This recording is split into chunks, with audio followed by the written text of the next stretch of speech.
अगर आप हर महीना एसआईपी कर रहे हैं तो जुलाई का जो म्यूचुअल फंड का डेटा है वो आपको एक बार जरूर देख लेना चाहिए, क्योंकि एक इंटरेस्टिंग शिफ्ट दिखाई दे रहा है। लार्ज कैप म्यूचुअल फंड से पैसा बाहर गया है, जबकि स्मॉल और मिड कैप फंड में पैसा और भी ज्यादा वापस आया है। और लार्ज कैप फंड में ये दिसंबर 2023 के बाद पहला मंथली आउटफ्लो था। अब सवाल ये है, क्या म्यूचुअल फंड मैनेजर्स कुछ ऐसा देख रहे हैं जो हमें अभी तक नहीं दिखाई दे रहा है? और उससे भी बड़ा सवाल है, क्या आपको भी स्मॉल कैप फंड में अपना इन्वेस्टमेंट को बढ़ा देना चाहिए? आज हम इसको नंबर से समझेंगे, इसके पीछे की वजह को समझेंगे और आखिर में एक सिंपल फ्रेमवर्क बनाएंगे जिससे आप खुद डिसाइड कर सकते हैं। चलिए पहले हम नंबर्स को देखते हैं। जुलाई 2026 में स्मॉल कैप म्यूचुअल फंड में करीब 7,700 करोड़ का इन्फ्लोज आया। जून में ये नंबर्स करीब 5,600 करोड़ का था, यानी एक महीने में इनफ्लो करीब 39% से बढ़ गया। मिड कैप फंड में भी करीब 6,192 करोड़ का इनफ्लो आया, जो जून के करीब 6,090 करोड़ से थोड़ा ज्यादा था। लेकिन दूसरे तरफ लार्ज कैप फंड में 1,332 करोड़ का आउटफ्लोज आया है। और एक इंटरेस्टिंग बात, स्मॉल और मिड कैप ने मिल के करीब 13,960 करोड़ को अट्रैक्ट किया है, यानी जुलाई के टोटल इक्विटी म्यूचुअल फंड का इनफ्लो करीब 56.5% सिर्फ इन्हीं दोनों कैटेगरीज में आया है। लेकिन यहाँ एक इंपॉर्टेंट बात को समझना बहुत जरूरी है। इसका मतलब ये नहीं है कि म्यूचुअल फंड ने लार्ज कैप फंड से पैसा निकाल के स्मॉल कैप फंड में डाला है। डेटा हमें इतना नहीं बताता है, लेकिन इतना जरूर बता देता है कि स्मॉल और मिड कैप फंड में इन्वेस्टर्स इंटरेस्ट काफी मजबूत है। अब सवाल है, ऐसा क्यों हो रहा है? एक पॉसिबल रीजन है ग्रोथ का एक्सपेक्टेशन। स्मॉल और मिड कैप कंपनीज में लार्ज कैप के तुलना में फ्यूचर ग्रोथ की जो संभावना है वो ज्यादा हो सकती है।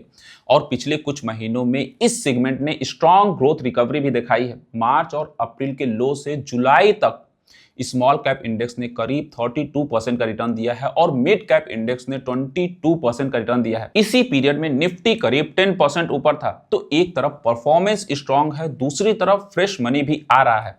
नेचुरली इन्वेस्टर्स को लग सकता है कि शायद मिड और स्मॉल कैप में अभी भी अपॉर्चुनिटी बची है, लेकिन यहीं पे सबसे बड़ी गलती हो सकती है। More money coming in does not automatically means की बेटर वैल्यूएशंस है। किसी कैटेगरी में ज्यादा पैसा आने का मतलब ये नहीं है कि वहां हर स्टॉक सस्ता है। मान लीजिए किसी कंपनी की अर्निंग में कोई भी बदलाव नहीं आया, लेकिन इन्वेस्टर्स उस कंपनी के लिए ज्यादा प्राइस दे रहे हैं, तो कंपनी अच्छी हो सकती है, लेकिन आपने जो इन्वेस्टमेंट किया वो भी तो एक्सपेंसिव हो सकता है। इसलिए एक रूल को आपको याद रखना है, money flows tell you where investors are putting their money, लेकिन it does not tell you where you should put your money.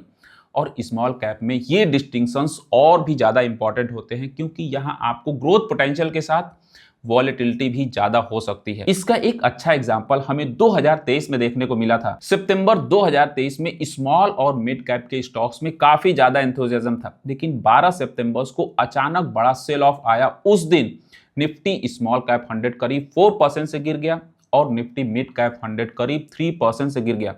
ये उस समय 2023 के सबसे बड़ा सिंगल डे गिरावट था। और मैं आपको ये पुरानी कहानी इसलिए बता रहा हूं क्योंकि जब भी किसी कैटेगरी में ज्यादा पैसा आ रहा होता है और अच्छा रिटर्न्स मिल रहे होते हैं इन्वेस्टर्स को, तो इन्वेस्टर्स के लिए सबसे बड़ा रिस्क होता है कि ये मान लेना कि आगे भी यही चलता रहेगा, ऐसा ही रिटर्न मिलेगा। स्मॉल कैप खराब नहीं है, मिड कैप भी खराब बिल्कुल नहीं है, लेकिन हाई ग्रोथ पोटेंशियल के साथ आपको हाई वॉलेटिलिटी भी देखने को मिलती है। और एक और इंटरेस्टिंग सिग्नल को आप देखिए, जुलाई में म्यूचुअल फंड ने सेकेंडरी मार्केट में करीब 15,900 करोड़ के स्टॉक्स को खरीदे हैं, जबकि एफआईआईज ने करीब 11,000 करोड़ की सेलिंग की है। इससे एक बात तो साफ है, डोमेस्टिक इंस्टीट्यूशनल इन्वेस्टर्स मार्केट में अपॉर्चुनिटी को खोज रहे हैं। लेकिन इसका मतलब ये बिल्कुल भी नहीं है कि वो हर स्मॉल कैप स्टॉक्स को खरीद रहे हैं।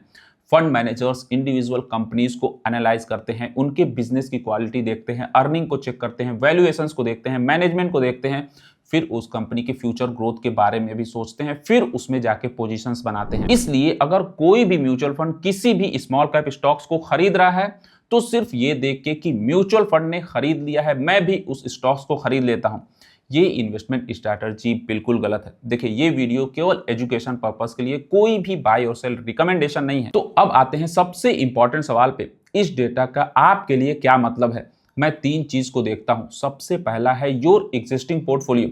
अगर आपके पोर्टफोलियो में ऑलरेडी काफी स्मॉल और मिड कैप का एक्सपोजर है, तो सिर्फ म्यूचुअल फंड फ्लो देख के आपको एलोकेशन बढ़ाने की जरूरत बिल्कुल भी नहीं है। हो सकता है आपके पोर्टफोलियो पहले से ही एग्रेसिव हो। दूसरा, योर टाइम होराइजन। अगर आपको अगली 2-3 साल में इस पैसे की जरूरत हो तो स्मॉल कैप का एक्सपोजर बढ़ाना बहुत सोच समझ के करना चाहिए। लेकिन अगर आपका टाइम होराइजन 10-15 साल का है तो शॉर्ट टर्म वॉलेटिलिटी हैंडल करने की कैपेसिटी आप में ज्यादा हो सकती है। और तीसरा, हाउ यू आर इन्वेस्टिंग। अगर आप इंडिविजुअल स्मॉल कैप को खरीद रहे हैं तो आपको कंपनी लेवल की जो एनालिसिस है वो करनी पड़ेगी। लेकिन अगर आप डाइवर्सिफाइड स्मॉल कैप या फिर मिड कैप म्यूचुअल फंड में अपने पैसे को इन्वेस्ट कर रहे हैं तो आपका जो रिस्क स्ट्रक्चर है वो अलग होगा। इसलिए स्मॉल कैप कैटेगरी और स्मॉल कैप स्टॉक्स को एक चीज मत समझिए। तो क्या आपको स्मॉल कैप में इन्वेस्टमेंट को बढ़ा लेना चाहिए क्योंकि म्यूचुअल फंड वहां पैसे को लगा रहे हैं? सिर्फ इस एक डेटा पॉइंट की वजह से तो बिल्कुल नहीं, लेकिन इसे इग्नोर भी नहीं करना चाहिए। जुलाई का डेटा एक इंटरेस्टिंग सिग्नल्स जरूर दे रहा है। इस चीज को समझना है, स्मॉल और मिड कैप फंड में स्ट्रॉन्ग इनफ्लो आया है, जबकि लार्ज कैप फंड में दिसंबर 2023 के बाद पहली बार मंथली आउटफ्लो सबसे ज्यादा देखने को मिला। लेकिन सिग्नल और डिसीजन में फर्क होता है। म्यूचुअल फंड फ्लो आपको डायरेक्शन दे सकता है, लेकिन आपका जो एक्चुअल डिसीजन है वो डिपेंड करना चाहिए कि आपका गोल क्या है, आपका टाइम होराइजन क्या है, आपकी रिस्क कैपेसिटी क्या है और आपका इन्वेस्टमेंट पोर्टफोलियो क्या है, एग्जिस्टिंग इन्वेस्टमेंट पोर्टफोलियो। क्योंकि इन्वेस्टिंग में following the smart money can give you the clue, but it should never replace your own investment strategy. अगर आपको ये वीडियो यूजफुल लगी हो तो वीडियो को लाइक करें, चैनल को सब्सक्राइब करना बिल्कुल मत भूलें। मिलते हैं नेक्स्ट वीडियो में। Till then take care.